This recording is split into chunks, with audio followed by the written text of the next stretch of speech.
You are listening to Prophet Pearls with Nehemiaa Gordon and Keith Johnson, exploring biblical prophecy for yesterday, today, and tomorrow.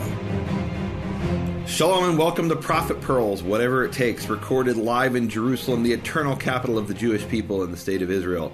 This is Commissioner Jim Gordon, a.k.a. Nehemiaa, and I am here with none other than the Cape Crusader himself, Bruce Wayne, also known as Keith Johnson. Take it away, Batman. Oh, you got to be kidding me. So wait, who's Jim? Commissioner Jim Gordon. He's like... His name is not Jim. Commissioner Gordon? No one's ever said his name was Jim. Where did you get that from? From the TV show Gotham. Oh, goodness gracious. I think he is Jim. I don't know. I don't think he's not Jim. But you're Batman, and I am not Robin. Yeah, no question. Hey, we got good news and bad news. I'm going to give you the good news first. Yeah, what's the good news? Good news is that last week we actually had Prophet Pearl partners. We did. Our I thought you said we're Roger and Bonnie. Roger and Bonnie, thank you so much for being partners. I was so caught up in what we were doing last week, and I saw something. So the good news is, and I want to say this, it's always awesome to think about those that have stood with us and come alongside. They actually did sponsor last week's Prophet Pearls. Roger and Bonnie, thank you so much. Now the bad news. Yeah. We don't have anyone for this week or next week. Okay. So you thought we were sponsoring last week, and really it's this week. Yeah, there were two gaps, and these two gaps are this week and next week. So, again, those that are interested, we would love for you to visit us and support us in any way you can. But we want to get right into this. This is a story that I do think is it's interesting the way that they selected it. I want to ask you a question, Nehemiaa. The Torah portion for this story. I always ask you about this. You were in the synagogue, and you would be going through every year. You guys are on a 1-year cycle or a 3-year cycle? 1 year cycle. 1 year cycle. So how many times do you think you heard portions? So how many years were you able to listen and know what was? How many times did you hear the Torah portions actually being read in the synagogue? I don't know. How many years? I have no idea. No. How many? Okay, do you remember when you first? Well, I first started going when I was a baby, but I don't remember that. Of course. When do you remember? How old were you when you started to know? I couldn't tell you. I don't know. Were you 7? Could be. Okay. How many years were you there until you left? I think I was still going to the synagogue until I was probably around 13 or 14. Okay. Awesome. That's a lot of years. Yeah. All right. Awesome. So anyway, you're listening to that. So there's a portion that's connected to this. And what is that portion? You got to put this into the Batmobile or Batcave. Yeah. Actually, we're in the Batcave, aren't we? We are in the Batcave, literally. We're not literally. We're deep in the heart of a mountain. We're in the side of a mountain anyway. So yeah, the Torah portion here is Balak, which is Numbers 22:2 through 25. No, I'm sorry, that's the wrong one. We're in Chukat, which is Numbers 19:1 to 22:1. So when you hear about that, and so you're the person that's making the connections. Why the connection? What do you got? Okay, so this is the guy who's listening. No, this is the guy who's for years he's listening to these portions. See, for me, this is a new concept. Yeah. The first time that we recorded in 2012, I never remember the year. That was the first time I'd read through the Torah. I'd read through the Bible several times actually in my life. But what I had never done is I'd never gone section by section according to this schedule. And it was really interesting to do that because when we did that the first time, of course, it was just the Torah portion. Now we're doing the prophets portion, and I'm not always sure what the connection is or why the connection and why certain verses are selected. Some are very, very clear, and others aren't. Well, I mean, so here it's pretty clear. It's that Numbers 21 verse 2. You start having the section there, or 21:1, on making oaths, or on vows, on what we call in Hebrew a neder. Neder is where you swear to God that you literally make an oath to God that you're going to offer a sacrifice or you're going to fast or something like that.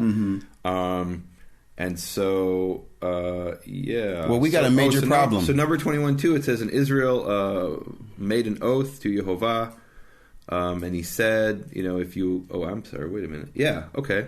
If you'll give this people in my hand, then I was talking about a battle that they had against the Canaanites here, and so the Israelites made an oath in that context. So you're going to tell me, just to be clear, and so the same thing happened with Jephthah. He made an oath. He said, "God, if you give me the people I'm fighting in my hand, then I'll sacrifice the first thing that comes." The whole system breaks down.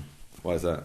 Because if you're saying that it's based on an oath, why is it that we don't get to read about the actual oath being fulfilled in this story? Why does this section shut off? Got to end on a happy note. No, you can't have it both ways. Why do they? You have to have that. Hollywood happy endings. Let me explain to everybody what I'm talking about. So we're gonna go through this section, and we're gonna get to 11 verse 33, and then at 11 verse 34 is where the actual oath. The application of the oath takes place, and those that picked this section said, you know what, we're not going to talk about it. We're going to cut it off right there. And you think about this now. We're going to pick this story because it's connected to oaths. Yeah. Jephthah makes an oath, but we're going to cut the story off. You'll just leave that to you as homework. I really think there's an issue there. And actually, if we have time when we get to the end, I want to give you an opinion of why I think this actually is in Scripture and why I think it's important that it's in Scripture. Okay. Because, they say, let's stay away from that. It's almost like, and again, I don't know exactly why, but to pick this story, but then to not actually have the parallel of the oath itself and not seeing it where it's clearly in Scripture. They just don't have the fulfillment of it. Yeah, they don't have the fulfillment of it, which is a really, really difficult story to read. Yeah. So let's get started in this tradition you come from, where they want to pick and choose sections of Scripture and cut them off and take. The more we go through this, Nehemiah, I'm wondering about the agenda. I'm really having a problem here would have with been the an agenda. Here would have been the picking and choosing. Here would have been the alternative, and nobody did this.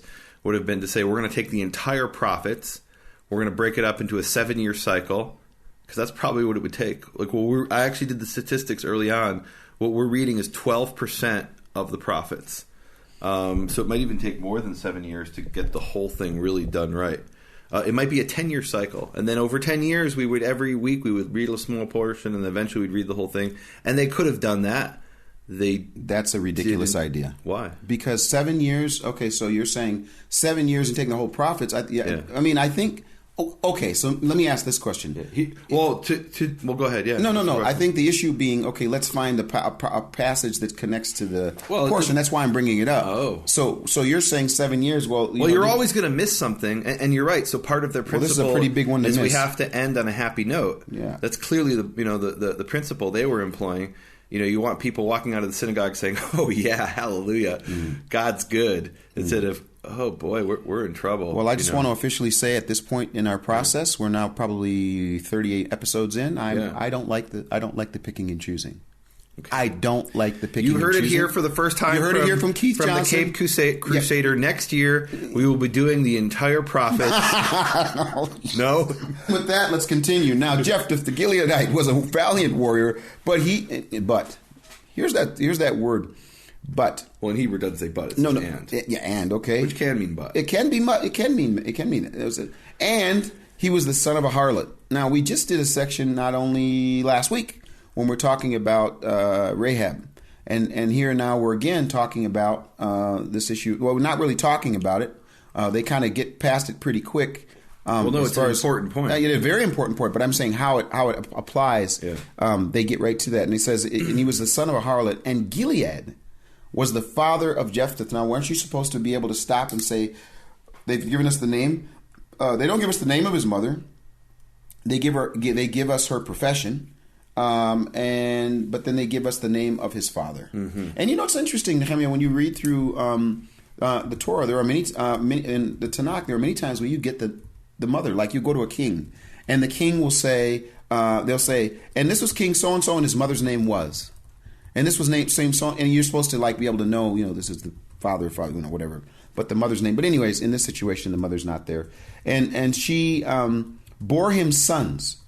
And when his wife's sons grew up, now, so here's what. Okay, maybe this isn't as. It's pretty clear. So Gilead has a prostitute who has a son, and Gilead has a wife who also has sons. Right. And when his wife's sons grew up, they drove Jephthah out and said to him, "You shall not have an inheritance in our father's house, for you are the son." And it doesn't at this point say you're the son of a prostitute. It just says, for you're the son of another woman. Yeah.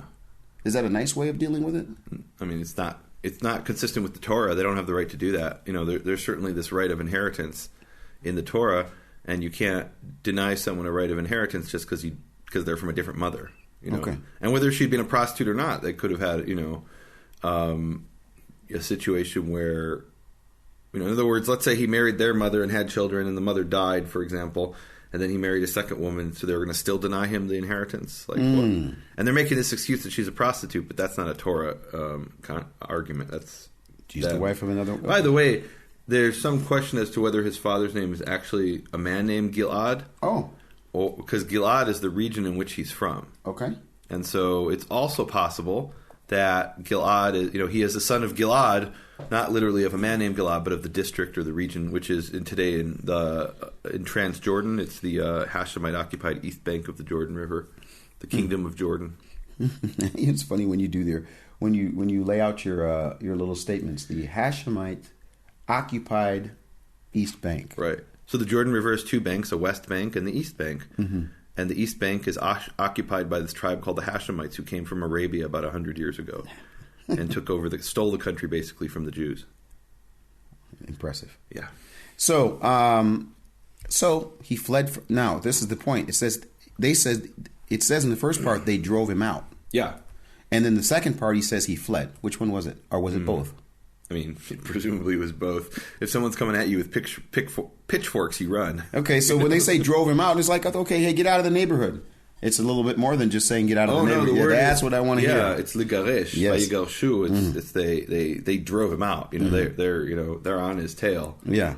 Yeah. And so he's like, look, you're not going to take me out here. I'm out of here. Yeah. So he leaves.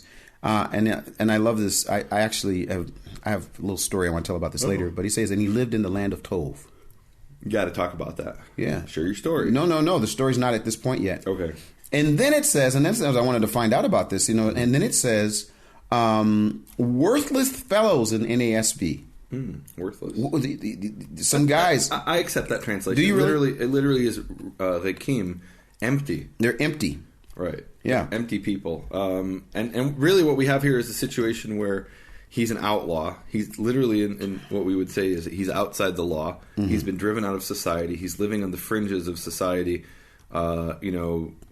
Basically defending himself, and he's living off the land, so to speak, and left to his own devices, and he ends up, and it's actually very interesting parallel to what happened with King David. Mm. So David is this refugee hiding out from Saul before he's king. I mean, maybe technically he's king, but he's not in practice king. He's hiding out from Saul in the land of the Gittites and in the land of the Philistines. And we hear about how he attracts this band of merry men, so to speak. Uh-huh. Meaning, and actually, and I say that on purpose because Robin Hood was a similar situation. Robin Hood is the story about the man who lives out in the forest, and all the outlaws come and are attracted. They're like, well, we got to go somewhere, and here's a guy who we could join up with. And so they develop these fighting skills, and that's important for the story because if he was living his cushy life along with the brothers, he wouldn't have had developed the skills that later they need. Mm-hmm. These skills of self-reliance and survival that then become crucial for him fighting the enemy. Okay, well, you go ahead and jump ahead there. So you're telling me that there's basically a connection with the fact that he's in a difficult situation? Absolutely. That's the whole point. And let's get to that point. And really, it's one of those situations where, like, oh, now all of a sudden you need a man like me. Yeah. Now, can you say something about the land of Tov? No, I'm not going to say anything about that yet. I have a little shift. So we've been going through this thing. We do this thing, and then you tell me, read this and read that and read this and that. And then you open up and say, I'm Batman. Look, you can't keep telling me read. If you want a verse read, and you really want it read, I want you to read the verse. And why do I want you to read the verse? Because there's a really cool thing that happens. And I want people to experience this. Nehemiaa, you're not looking at the English version in many cases. You're looking at the Hebrew, and then you're translating. And so what you do is you'll say, read the verse. And they're so, what is that? What is that? And sometimes I play by the game and I do it. But look, now that you've called me Batman, I'm not going for it anymore. Plus, after yesterday when we were out on the street, I was so inspired, so moved by what happened. I'm going to be out of control here these next weeks. You've always been. I'm going to be out of control. And actually, this story is part of it. But when we get to a situation where you really want a verse read, I just want you to read it because it's a really cool exercise. Yeah. I want people to know again why this is important because we speak the English language. When I say we, the high percentage. Anyone listening to this in English? No. The high percentage of people that are listening that are English speakers. Yeah. That's how they understand. So if you sit and you start rattling off Hebrew, they'll be like, okay, quickly, what does that mean? Right, I'll read it. And my point is, it's a really cool thing though, because what you are needing to do is you're taking what you're reading in Hebrew, and you're saying, so what would be the best ways to translate this? Yeah. You're actually you've become a liar. I'm a liar. You're a liar. That's what L-Y-R-E? that's what translators are. They're liars, don't you know? No, Come on, never no, for the this. expression is the translator's a traitor, not a liar. They're the traitor. And that's because they say a translator, he betrays the language that he's a betrayer. He betrays the language, and that's because you can either translate literally, and then you're translating literally, but you lose the flavor, or you translate according to the flavor of the words, and you lose the literal meaning. So the what's cool translator to me? is a traitor. What's cool to me, I love being a traitor. Yeah. As it pertains to this, because then I have a choice. You actually have a choice. If you're looking at it, you have a choice. And many people that don't ever get a chance to have access to their information that way, they don't ever have the choice. So I think it's a really cool thing. Well, the beauty of I sometimes just say read it, and I'll say no, and then you'll have to just translate for it. He says, Laura said, I don't want. I don't want. Okay, I don't want. Here we go, though. Let's. All right. So we're.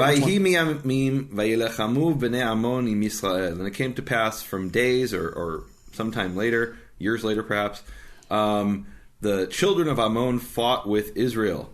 And it came to pass when the sons of Ammon fought with Israel, and the elders of Gilad came, and there it definitely sounds like it's the land of Gilad, came to take Jephthah from the land of good, from the land of Tov. And they said to Yiftach, go and be for us a katzin, and we will fight with the children of Ammon. And that word katzin is really interesting because do you have anything to say on katzin? Well, no, actually I have something else to say. So here's a really cool thing that we do. So you do an entire translate. You actually read the entire passage in Hebrew, and then go to bfainternational.com, nehemiaswall.com. We got to say that one first, because you're the person that's actually doing this actual passage in Hebrew, so that they could actually hear it line by line in Hebrew. What I was actually asking you to do was that I wasn't saying to you not to have to do that twice, because I'm going to do it. I'm going to do it my way. Or you can do it. Okay, Continue. So I want to talk about katzin. It's an interesting word. In modern Hebrew, katzin means an officer in the military. In biblical Hebrew here, it's not entirely clear what it means. And it definitely is some kind of military leader as well, but it's not necessarily that, or not. It is not that formal role that it has. In other words, you have enlisted men and you have katzinim, officers in the modern Israeli army. The word katzin, interestingly, it probably means literally. It comes from the literal word meaning judge. And so, for example, the Arabic word, Arabic is a sister language of Hebrew, has the word qadi, which is just simply the Arabic pronunciation of katzin, and there it just means a judge. Like you go to a regular judge, and that's called a qadi. And so that's interesting. Here we have this military leadership word, katzin, which somewhere in its background has the connotation of judge. At least in other Semitic languages, it means judge. And then we have these shoftim, the entire book of judges. But other than Devorah, they're not actually judging; they're fighting. And so in Hebrew, there's these two different concepts: to sit in judgment of a trial and to be a military leader. And they have this connection in the ancient Semitic culture. And Deborah's also fighting. No, she's sitting under the tree. Listen to the you guys. She's sitting listen under to the tree, judge. Listen to the Prophet Pearl section on Deborah. I argue that she's a bad warrior. All right, you and your feminist agenda. Let's go on. Verse 7. And Jephthah said to the elders of Gilad, did you not hate me? Did you not drive me out from the house of my father? And why do you come to me now when kasher tzag lachem, when there is trouble for you or there's an enemy to you? And now I'm going to answer that. Yeah. So why do they come to him? Why do they come to him now? And as before we get to the verse, he said, they say that you may go with us and fight with us. Yeah. Okay, but let's talk about really why they came to him. Yeah. They weren't equipped. You talked about this, him being equipped. Right. And actually, I think about something as it pertains to his background. I was actually over in Namibia, and one of the ministry opportunities I had was to go and speak at a ministry of prostitutes. Seriously? No, I'll tell you something. And so I'm on my way over there, and this is one of the things I did some work with street children. I went with pastors. I went from the high to the low, politicians, ambassadors to the people on the street. But one of the most amazing things I've ever done was to be invited to go speak to women who had either were in the process of coming out or had come out of the job of being prostitutes. And we were on our way to this place, and the lady that was having us come stopped at a bridge, and she said, "From this bridge forward is the red zone, and in this area, this is where the truckers come and all this stuff." And then I was there preparing. I used this story, Nehemiaa, because as these women were coming in, they would come in, and then also they would come in. Some of them had children with them, and there was this little boy. He couldn't have been more than 2. And I looked at him and I called him Jephthah. And I said, this little guy right now whose mother basically was out on the street as a prostitute, and the grandmother was bringing the little boy there. As I was going through the story, I was saying it isn't often, especially in my background, where we talk about prostitutes, you get past that real quick. Prostitution, you get past it real quick because it's an uncomfortable topic. But in Scripture, we see it over and over again. And in this story, we see it. And I would argue that as a result of him coming from such a difficult position, difficult background, that difficulty helped craft him for deliverance. And that there are some times where we have people like that little kid who's going to grow up and he's going to be in difficult situations. But I spoke to them and I used them and I picked them up and I said, you know what? This is a Jephthah right here. And when I read this story, I think about him and I say, wow, look at his background. Before, they say, we need you to come and fight with us. Really? We know that you came from a bad background. We know that your mother was a prostitute. We even beat you. We even drove you out. And so you've been out on the street. You've been in the difficult situations. Now we're in trouble. And we need somebody who understands trouble and who's been able to overcome in the midst of trouble to be the one to lead us. And I just think that's really interesting because that's exactly what you said, is that his background is coming to the forefront to be a part of deliverance. And I want to say something. There are people that are listening who've got really difficult backgrounds. There are people listening right now that could be called Jephthah. They come from difficult circumstances that some people would say, we don't even want you around us, whether it's family relations, circumstances, bad things. We got people who've been in prison. We've got people who've been in, homeless situations. And those are the kinds of people sometimes when it's time to get into the battle, you need some people who've gotten down and dirty in the dust that can rise up and do what we need them to do. So for the Jephthahs out there, I want to let you know God is a God of the past, present, and future. He was, he is, and he shall be. And certainly in this story, Jephthah ends up being a part of the reason that they could fight. And so to apply this to today, and I hope I'm not stepping out on a limb here, or maybe I am. Basically what you're saying is somebody who's lived an easy middle-class life without any kind of trouble in situations, when they get plunged into spiritual warfare, they might not be ready for it. But somebody who comes from a difficult situation, they may have developed some of those skills of how to deal with temptations and challenges and struggles, survival, right? Yeah. But also both in a physical sense and a spiritual sense. Right? And I want to say something, not to be argumentative, but there's middle class folks out there that have as difficult situations as anybody. And in other words, it's not just financial, it's not just comfort. It can be because of abuse. It can be because of absolutely. There's so many things, and people are listening. I said an easy middle class. No, I know. You're right. I'm with you. But there's so many different ways where we have to have that Jephthah background, and in that Jephthah background, it ends up being something being used. And I think that also is a story about Yehovah's goodness in terms of how He uses our past, present, and to be to deal with us. Anyway, and I'm reminded reading the story about Jephthah, and just to tie it into a kind of a modern situation. There's this movie that I absolutely love with Jack Nicholson, where he is on trial, and it's called A Few Good Men, and they have this story about how they're like, look, you're this hard, rough guy, and give us the truth, and he has a famous speech, you can't handle the truth. But what he's basically saying is, look, you need men like me to be on the wall. We live in a world with walls, and you need someone to defend. You're quoting him. That's impressive. I'm going to quote him, and he's this rough guy, and I want to quote him exactly here. I got it up here on the website. Oh boy. He says, look, here it is. He says, we live in a world that has walls, and those walls have to be guarded by men with guns. Who's going to do it? You. And then he goes on, he says, you have the luxury of not knowing what I know, that blah, blah, blah, blah, blah. He says, my existence, while grotesque and incomprehensible to you, saves lives. And that, to me, is the picture of Jephthah. He's living out in the countryside like a bandit with a bunch of other bandits.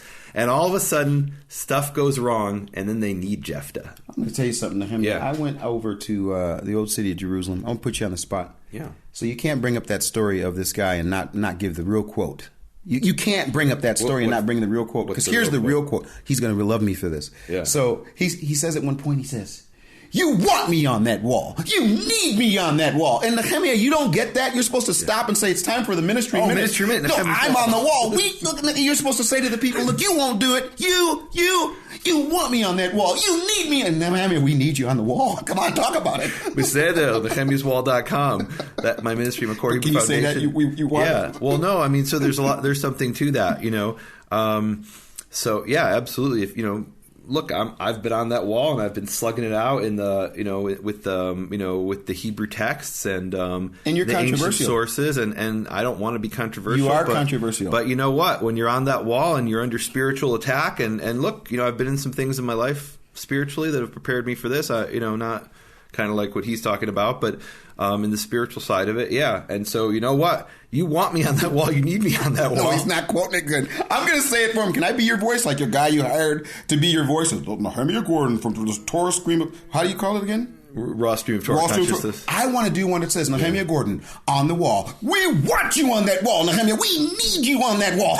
Amen. No, that's it. That's the line. No, yeah. But really, and the truth is, it's really easy to sit in your situation there, like the brothers, and say, okay, we had this uncomfortable situation. Our father went to a prostitute and fathered a son. We want to get rid of that because that's a challenge we don't want to deal with, even though it's against the Torah. Mm-hmm. It's much easier to say we're righteous and we live by Torah, but we don't have to deal with the struggles and the challenges. And then meanwhile, Jephthah, he develops those skills. And yeah, the image I've had is Nehemiah's wall, and it's they're building the wall. On one hand, they've got the weapon, the other hand, they've got the building tool, and he's standing there with the trumpeters.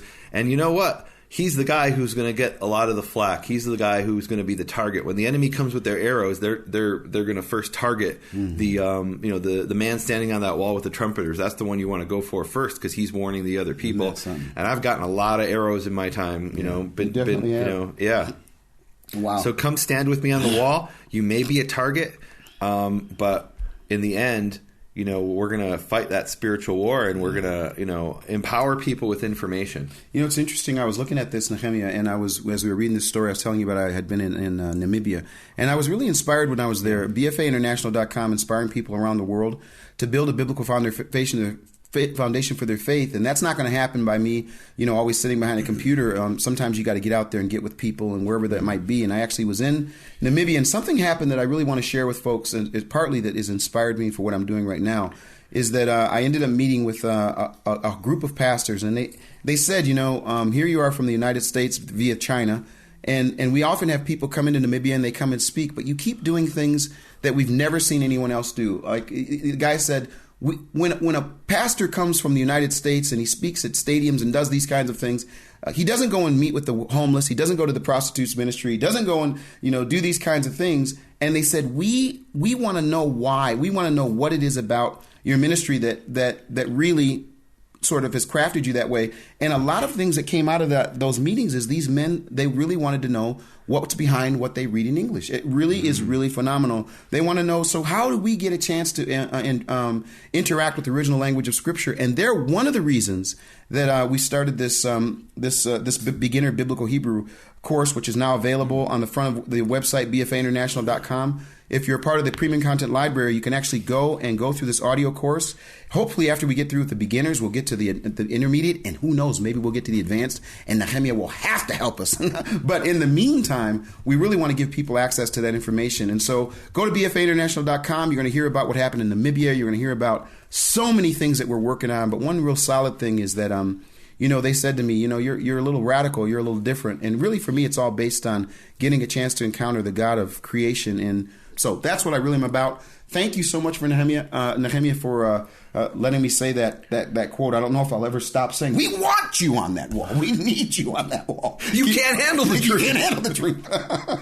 So it says they went and got him. And they said, look, if he says this is really interesting. Mm-hmm. He says in verse 9, if you take me back to fight against the sons of Ammon, and Yehovah gives them up to me, will I become your head? What? That's what it says in English. Really? Yes. It says, I will be to you a head. I will become your head. Mm-hmm. Here, it has a question there? He's asking, he says, now look, when this happens... Oh, no. So in the Hebrew, it's a statement. It's not a question. Amen. I will come to you, or I'll be for you. In other words, this is the deal. Or this is it. You want, take it or leave it. Yeah. And then again, we get this wonderful statement, Nehemiah, in 10, and you can stop if you'd like. Mm-hmm. But it says in here what it says, and I think it's a different word. You can verse 10. No, hold on, just a second. Yeah, wait, verse 10.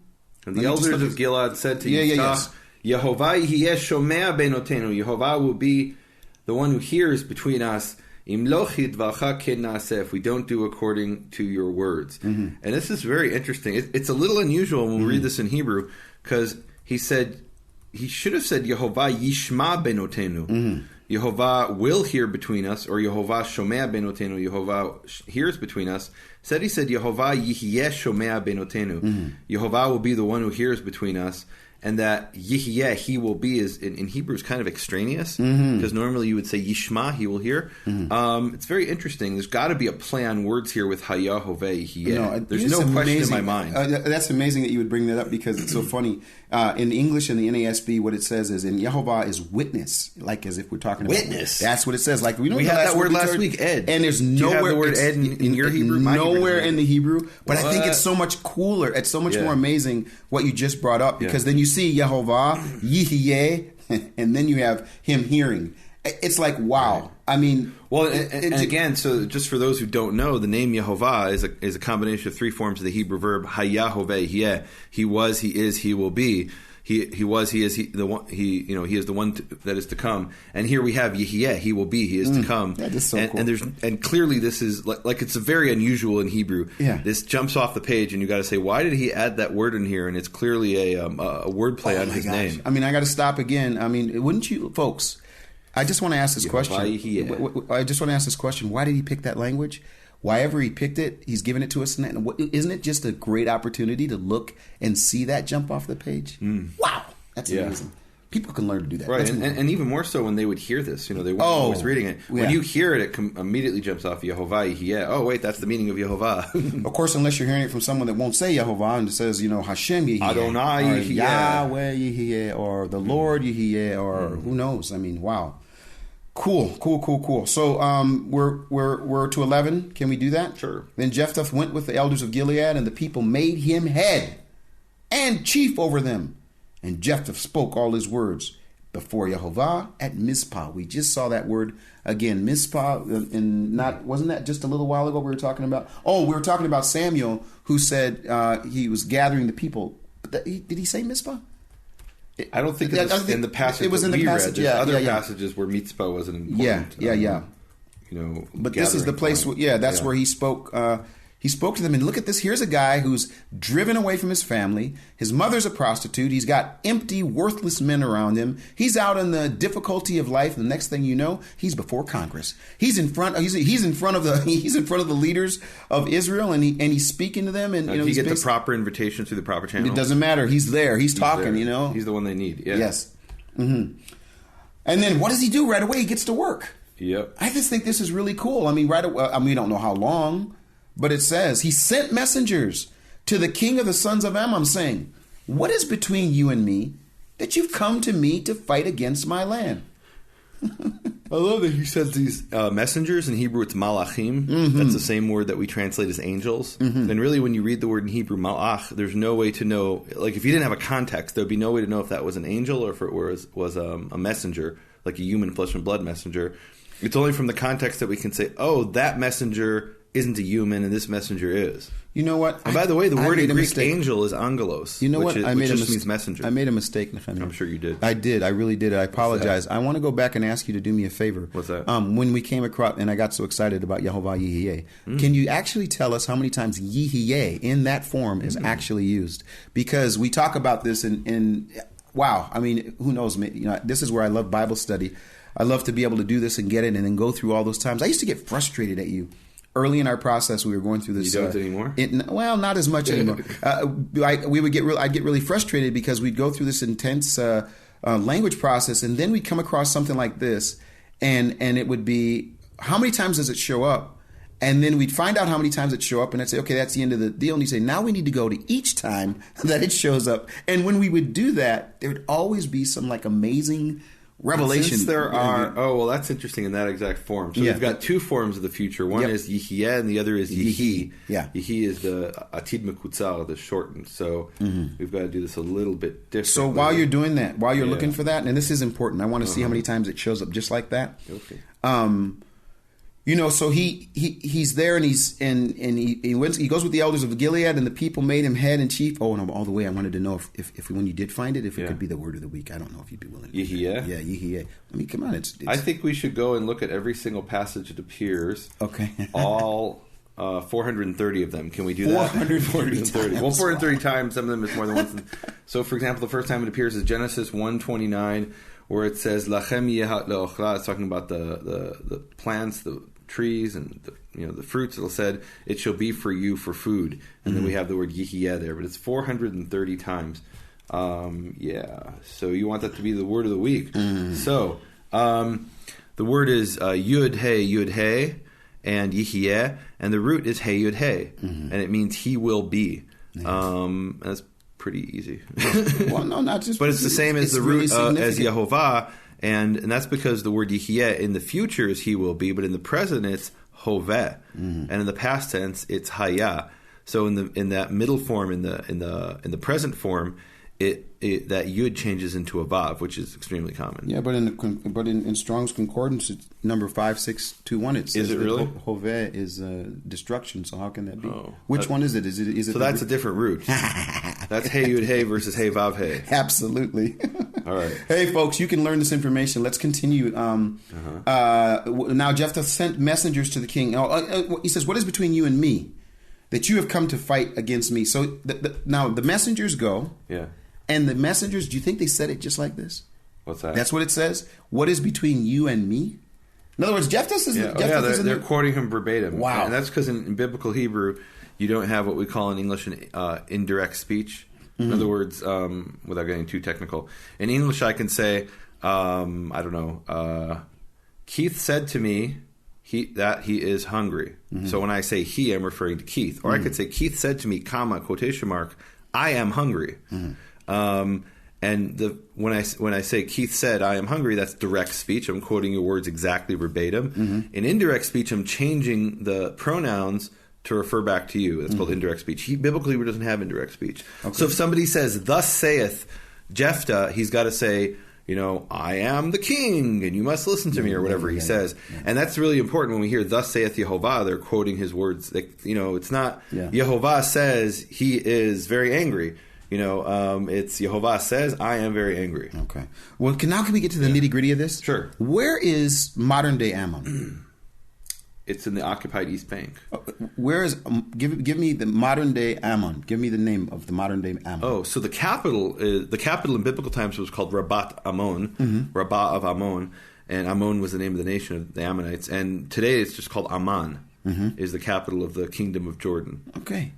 But in Hebrew, that's Rabat Ammon. Rabat Ammon. So Ammon is actually the people in Hebrew. Amman is the name of the city in Arabic. Can we get to the nitty-gritty on this? Sure. I think we talk about prophet pearls. Yesterday, today, and tomorrow. Yeah. Okay? The king of the sons of Ammon said to the messengers of Jephthah. What verse are you in? 13. What are you talking about? This is it. it. Come on. Yeah. Said to the messengers of Jephthah, because Israel took away my land.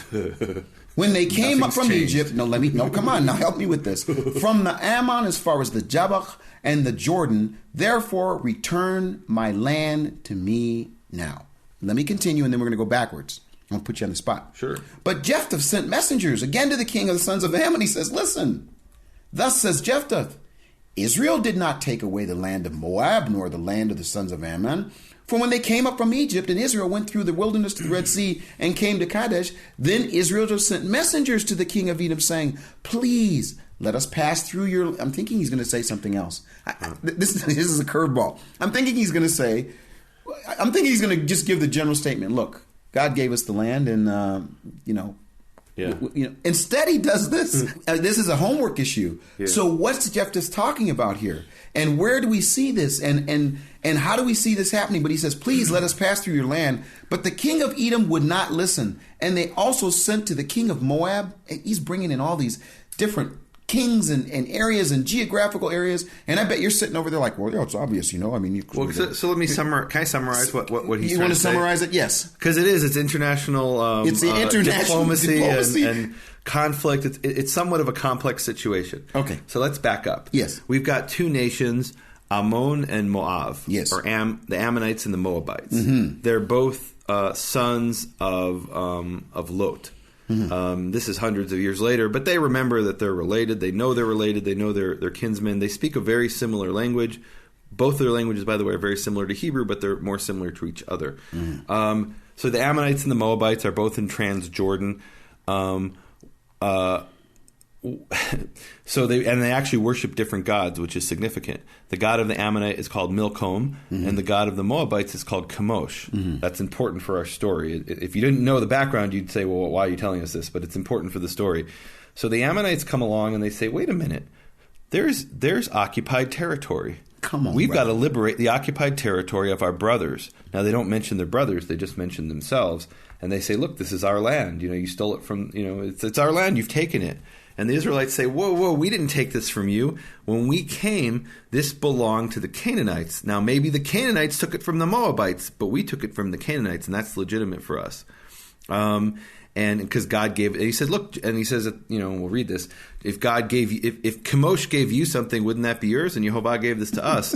and it's interesting, he says Chemosh, because the Ammonites don't actually worship Chemosh, they worship Milcom. But the point is that this was taken from the Moabites who do worship Chemosh. It's somewhat of a complex international intrigue, and this is at the level of what we're hearing right now. Right. And this is why you speak to Israelis, and Europeans will come and say you're a foreign colony.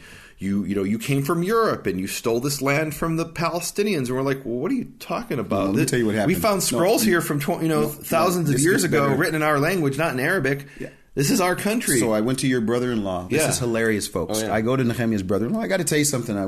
We've got one of the real beauties of being here in Israel, and you've been really gracious about this, is to be able to actually talk to Israelis beyond Nehemiah Gordon. I mean, I love being able to talk to people. There's so many different perspectives, but this was really hilarious. So I met with your brother-in-law who lives in Modi'in. And Modi'in is how far Nehemiah... Are you talking about David? He doesn't live in Modi'in. He lives in Jerusalem. Because I'm not talking about David. David. You're talking about Raphael. I'm talking about Raphael. Oh, did you speak to Raphael? No, I spoke to Raphael. So listen, what are you talking about? I wasn't there. No, you were there. You don't remember this. So listen, okay. so I'm talking to him, and it happened to be at one of those intense times where there's discussion about what's going on with Israel. And I say to your brother-in-law, I say, so as it pertains to, such and such the West Bank. And he said to me, what? I said, let me back up. So anyways, as such and such as the West Bank, he said, what are you saying to me? I said, the West Bank. He says, what's that? And he was not being facetious. His point was, he was like, when you bring that up, when you use the word West Bank, you're talking about something that's been created. And what he was trying to do, and I really appreciated this, what he was trying to do is he says, let's go beyond that. Let's talk about the real history. And he went back and started talking about this happened, this happened, this happened. So I'm reading this story. And just to be clear for people, what they call in America the West Bank, that is this artificial term to delegitimize the Jewish claim to that area. Jews refer to that as Yehuda v'Shomron, Judea and Samaria. The southern part is Judea, the northern part is Samaria, and those are the historical names of those places. Now, I think we can legitimately talk about the West Bank, but that West Bank, what is a bank? It's the bank of a river. Everything west of the Jordan is the West Bank, and everything east is the East Bank. The West Bank, it has been liberated, and the East Bank is still occupied territory, occupied by the Hashemites. We could talk about this, folks. We really, and I don't know how we're going to get out of this, because we're sitting here in Jerusalem right now. We've got things going on around us. We've got the nations coming in and saying return to the borders of 67. We got all sorts of things going on. Isn't it amazing how modern history parallels ancient history? That's why I'm saying I'm reading this. I'm saying prophet pearls yesterday, today, and tomorrow. We've got the Syrians coming to us and the Jordanians saying, this is our land. Well, wait a minute, you've never been here. What are you talking about? Yes. And really the backstories are saying, oh no, this, well, you took it from our brothers. Well, we didn't take it from your brothers. Yehovah gave this to us, and we were, driven out of our land by the Romans, and now we've come back and we've restored our land. And it's amazing how how this continues and nothing. When you read this story, did you not changed. think about that? I mean, it's like it just. There's no way any Jew can read this story and not think of what's going on today, Exactly. and realize we are living biblical prophecy. We're living. Really, there's no difference between the kind of conversations we'll have today with the international community and what's going on and what we read in the time of Jephthah and the king of Ammon. And that's why what I really do want people to do is I would love for people to do this. We can't do it during this time that we're here because we're trying to do this ridiculously crazy. And I'm glad I can put it on you. It was your idea. This ridiculously crazy thing where you say, Keith, look, if we're going to do this, we're going to have to be face to face. Put us in this cave and you say we got to do 31 episodes in 2 weeks. And we prepared for it. But something like this comes up, Nehemiah, and you can't prepare for it because it's so real. I want to challenge people to go through these verses because we're going to get to a really important thing I'm going to say that's controversial. To go through these verses and ask, is Jephthah got the history right? Here's this guy who's sending his ambassadors. And sometimes the ambassadors get it wrong. They get the history wrong. In fact, wasn't it just a couple days ago? One of the guys over in they were talking about Netanyahu. You was saying that they had tried to wipe out the Jews, and he said, "No, we actually saved the Jews." The Persian foreign minister or whatever. He was claiming that, we Persians saved the Jews 3 times. Yeah, and wait a minute, no, that's not the story. That's not the story. So the history gets messed up. And again, I want people to challenge people on Jephthah's history. Nehemiah says he can read this and immediately you can't think anything else. But often for people who aren't over here in Israel, they'd be like, oh, well, that's ancient history. It really is important. But I would challenge, I wish we had more leaders that would do what Jephthah did. Yeah. He did something so cool. He says... Can we read verses 23 to 24 before you go ahead? Go ahead. Yeah, go ahead. It says that now Yehovah, the God of Israel, has given an inheritance the Amorites before his people Israel. And shall you inherit it from us? Yehovah has given this to us. You're going to go inherit it. And he says, verse 24, is it not true that way, or is it not that which Chemosh your God gave you to inherit, you will inherit, and all that Yehovah our God has given to inherit before us, shall we not inherit? And really, this is, can I say, this is a shocking theological statement. First of all, he's mentioning the name Chemosh. I know we've got some word police out there who they take the verse in Exodus where it says the names of other gods shouldn't be heard upon your lips, which I think is talking about praying to those gods. And they say, oh no, we can't say the name Thursday because Thursday references the god Thor. And we can't say the name Monday because Monday is turned into a god, which is true, by the way. My ears are plugged listening to you now. We can't say the name desecrating the Torah right now. Saturday because that's the god Saturn. And I call these people the word police. Okay. And to the point where I can't speak English to you anymore. I could talk to you in Hebrew and say Yom Chamishi. But if you're going to talk English, talk English. Yeah. And here's the amazing thing. He's speaking to the pagan and he's got no problem saying Chemosh. And really, for me, the lesson here is speak to a pagan in his pagan terms. If you're trying to communicate with the pagans, don't play word games and say the sovereign great one instead of where it says in Hebrew Lord God. Oh no, we can't say the word Lord because Lord was a pagan deity at some point in the past, and God was the Gotha of the Germans. Really, guys, come on! If you're going to speak English, and if you're speaking to a pagan, speak to him in his pagan terms. To me, that's what I learned from this passage, that he could have been the word police and he could have said and also there's an expression here of empathy. He's saying, look, put yourself in my shoes. My God gave this to me. If your God gave you something, wouldn't you? And he could have said, oh no, your God's not real and you've got we've got nothing to even talk about. Instead, he's trying to find common ground and communicate even with a pagan. What's funny? I think of Jephthah's background, and I mean, he'd be like, look, do you think at this point I care about somebody dealing with the word police? I'm out here, I'm dealing with the nuts and bolts. I'm about to get into a battle here. I'm just letting this guy know ahead of time. This is the deal. I mean, it's like the guy that cusses. We have big discussions about this. I bet you Jephthah's the kind of guy that would cuss. You think he would cuss? I think he'd probably cuss. Uh-oh. He was around worthless people. He's around these people. I think he's one of these rough and tumble, guys who, he'd probably ride a Harley. He'd probably ride a Harley. And by the way, can I tell some folks what happened? With This the is Harley? so crazy. So we're on the bus yesterday. Did I talk about this I think already? you did. No, I don't. I think I did. But you can tell us. You told my mother the story. I told your mother I don't the know if story. you told the people. No, yeah, I mean, all of a sudden, no, I think I did. Anyway, the point was, this guy gets on the bus and he says, "Why are you guys on the bus instead of a Harley?" Because we can't afford the Harley. It wasn't really ours. We borrowed it. Thanks, Sven. Anyways. One last point here. He says, verse 26. He says, "Look, it's been 300 years. Well, how come we didn't come and try to reclaim this territory in the last 300 years?"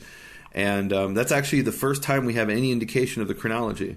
In other words, you know, one of the things we talked about last week in last week's episode is that there was this figure Bidan, who was one of the judges that we don't hear about in the book of Judges. And what that tells us is we don't know everything that happened in the period of the judges. And because of that, we cannot reconstruct a clear history in our modern terms of, between 1222 BC and 1151. We can't do that. We don't have that much information. Here, for the first time, we're finding out there's been 300 years from the time of Jephthah, from the time they entered the land until the time of Jephthah. And the next time we're going to get a chronological indication, a clear chronological indication, is going to be when Solomon finishes the temple, which is in, 480 some years after the Israelites came out of Egypt. So that means from the time of Jephthah, and remember, so it's 40 years they were in the desert. So it's 440 years. So there's approximately 140 years from the time of Jephthah until the time of Solomon.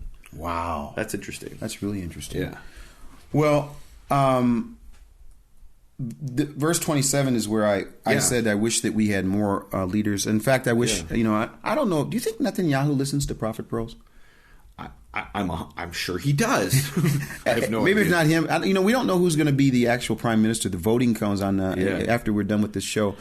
We will have taped the show, and by the time that this show is on, it'll either be a new prime minister or the old prime minister.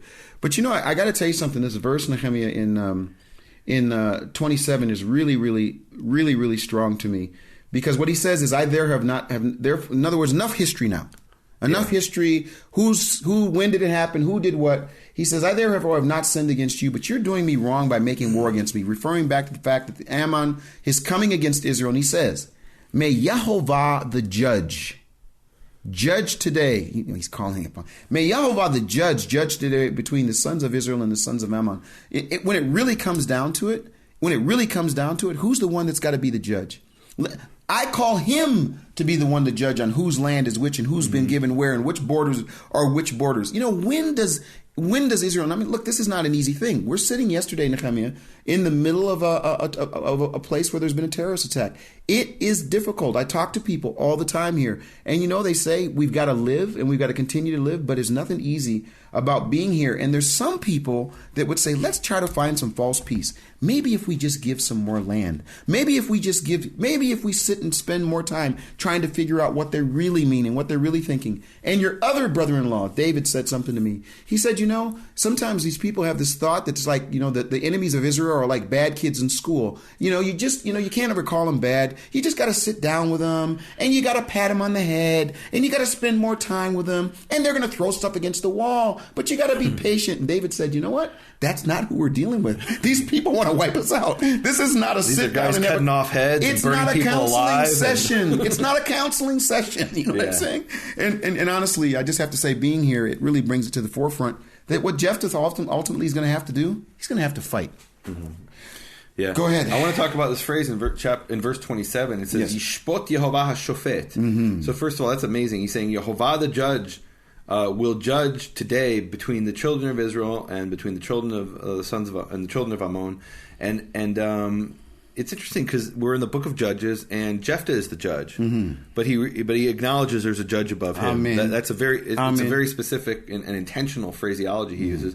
But also this phrase, Yehovah is going to judge between two people. So we have this a number of times in the Tanakh. For example, in Genesis chapter 16, verse 5, and Sarai said to Abram, this is before she's Sarah and before he's Abraham. Sarai said to Avram. She says, Chamasi alecha, my injustice is upon you, my chamas is upon you. I gave my maidservant in your bosom, and you saw that she gave birth, and I was disgraced in her eyes. And she says, Yishpot Yehovah beini u'beinecha, may Yehovah judge between me and you. Then again, we have this in 1 Samuel chapter 24, verses 13 to 16, where David is saying to Saul, Yishpot Yehovah beini uvenecha, may Yehovah judge between me and you. And I'll skip ahead. People, go do your homework and read the rest of this. Yes. 1 Samuel 24, 13 to 16. In the end, he says, V'haya Yehovah l'dayan v'shafat beini uvenecha. May Yehovah be a judge, another word for judge, dayan, and judge between me and you. It's a beautiful phrase. I absolutely love that phrase. And sometimes I'll be vexed. I'll be honest with you. I'll be in a situation where I want to lash out and scream at someone and respond with great intensity, and instead I'll take a deep breath and I'll say, may Yehovah judge between me and that person. Yehovah is the judge of all the earth. I don't need to deal with this. I'm putting this into His hands. Wow, Amen. May it be. So this phrase that appears a number of times in the Tanakh. This is really important to me. I love this. It really is an important thing for me. Amen. Well, may He be the one that judges. I do think that 28 is a picture from a little bit earlier, and I can tell you why. Yeah. It says, but the king of the sons of Ammon disregarded the message. It says they did not hear. Did not hear, lo shama. Yeah, and what did Jephthah ask for Yehovah to be? He said, Yehovah Yihiyeh. He will listen. be. To listen. No, he's talking about to hear. Yeah, he will be the one who hears. Who hears. And then it says here, and they said no. And I have to just bring this to present time again. Because ultimately, Jephthah can tell them all the truth in the world. Ultimately, the prime minister can stand in front of Congress. He can stand in front of the UN. He can stand in front of the world and tell them, "Hey, this is an ancient land that we." He gave Netanyahu gave Obama actually an authentic scroll of Esther. Did he? Yeah, and 2 years ago, and he was kind of like giving it to him and saying, like, read this. In other words, that you might want to understand before you're talking about that. But you can do that as much as you want. You can send that message. You can in the end, the people that are listening have to decide if they're going to listen. And you know what Ammon said? You know what? You can give us all the history you want. You can tell us about calling Yehovah to be judge. You know what? We disregard it. We're not going to listen. And I think that ultimately that's what's happening. All this diplomacy.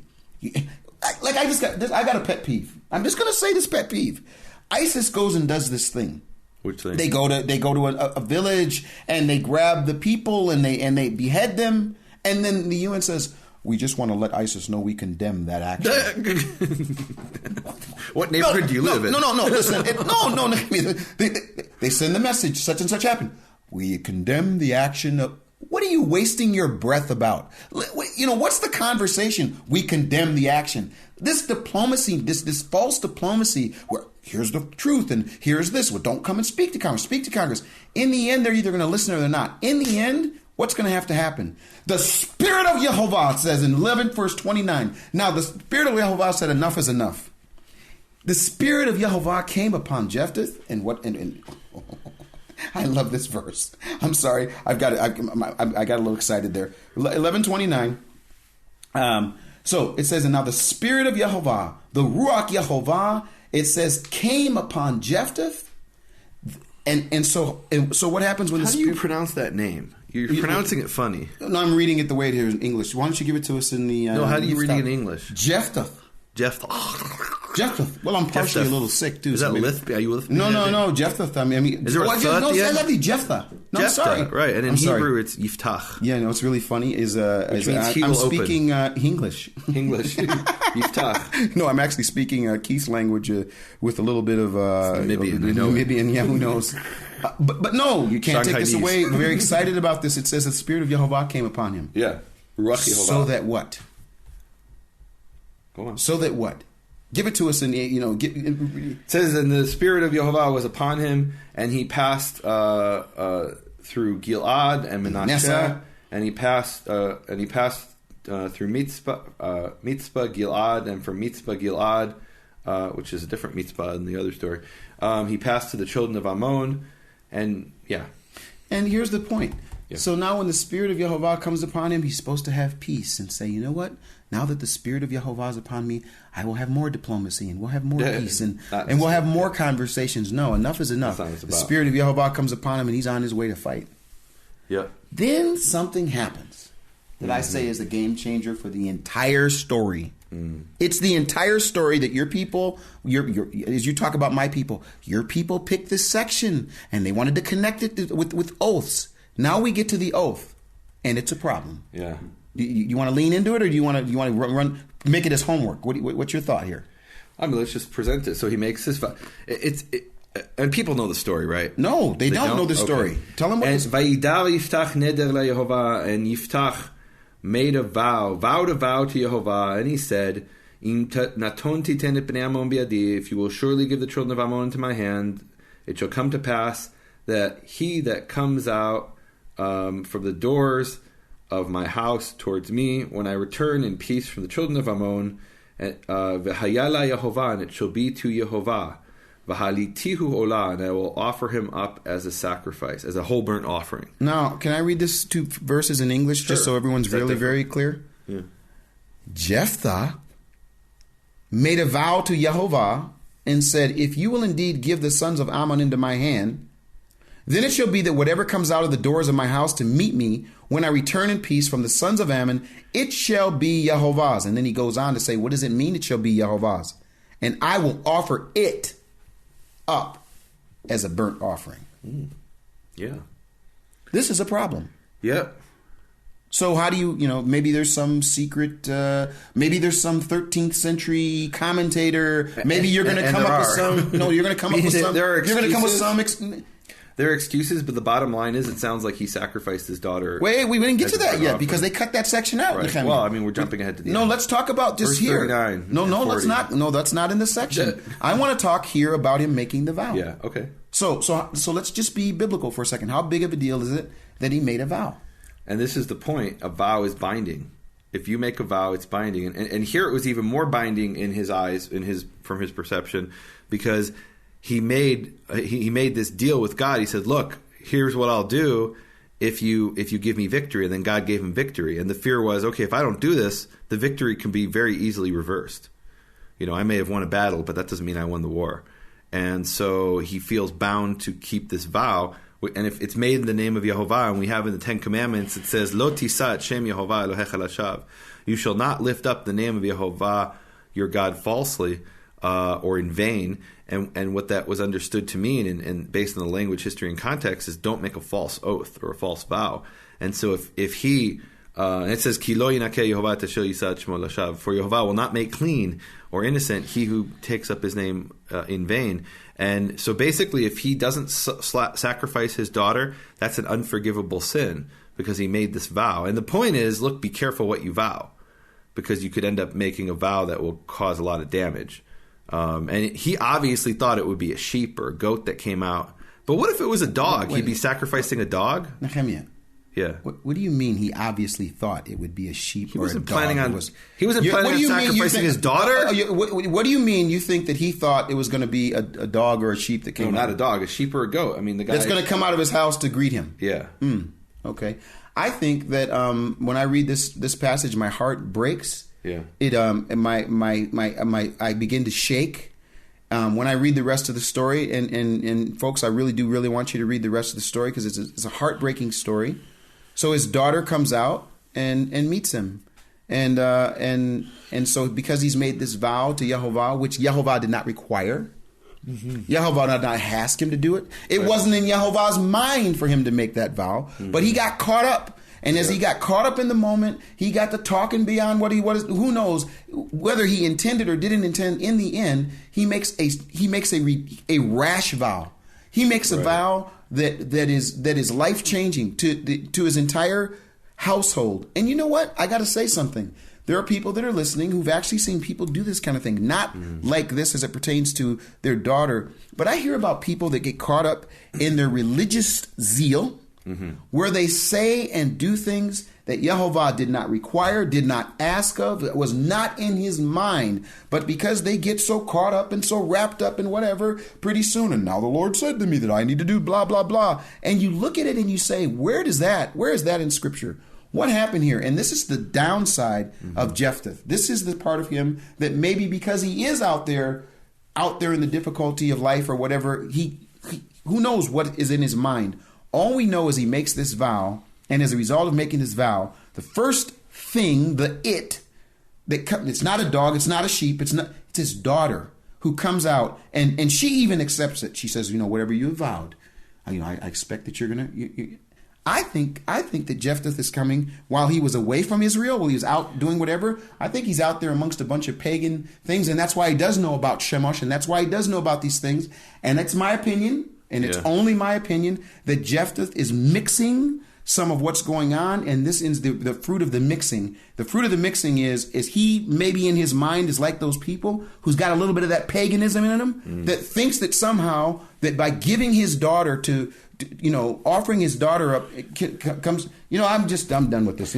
People read the rest of the story. You read the rest of the story. It makes me sick. I want to read Deuteronomy 23 verses 22 to 24. When you make a vow to Yehovah your God, do not put off fulfilling it, for Yehovah your God will require it of you, and you will have incurred guilt. Whereas you incur no guilt if you refrain from vowing.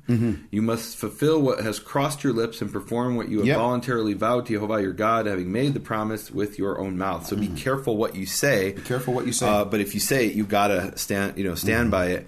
And it's a question to this day: should he have sacrificed his daughter? And even did he sacrifice his daughter? Meaning, you talk about the medieval Jewish commentaries, what they'll come along and do is come up with every excuse in the world how he didn't actually sacrifice his daughter, that he fulfilled his vow in some other way. No, he did do he did do it. I believe he did it.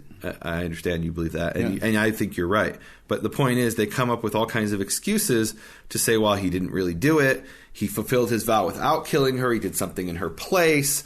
I don't know. It's a difficult story, and I think the point of the story is be careful what you say. And it reminds me of the passage in, I think it's in Ecclesiastes, where it talks about, basically be really careful what you say before Yehovah. Don't, here it's Ecclesiastes chapter 5, verses 3 to 4, which is, obviously echoing what we just read. And it says there, when you make a vow to God, do not delay to fulfill it, for he has no pleasure in fools. What you vow, fulfill. It is better not to vow at all than to vow and not fulfill. Well, I want our friends to read 34, 35, 36, and 37, and tell us what you think. Yeah, tell us what you think. Post your comments on nehemiaswall.com, beingfairinternational.com. Yeah, and in the end, you'll if you read the story, it's heartbreaking. So it is a heartbreaking story. I don't think what it reminds me of. I hate to say this, but there's a fable about this mythical king Midas, and who wants gold, and whatever he touches his daughter, and she turns to gold. And it's almost to the point where I'm quite confident that the Greeks took that story from the Bible and twisted it in their own way. And there are actually a bunch of stories that you find in like Aesop's fables that are actually taken from the Bible. And I think that's probably another story. They ripped it off from the Bible and recast it into the Greek. I can't wait till I hear about that special in Torah Streams of Conscience. You bring us about taking stories from the Bible. That's really a phenomenal thought, that you're saying that there were examples, other examples like that. That would be a really phenomenal study. Well, and just quickly about Aesop's fables. So if you translate Aesop back into Hebrew, it's Asaph, who is the name of one of the Levitical families who are sages. Interesting. Anyway.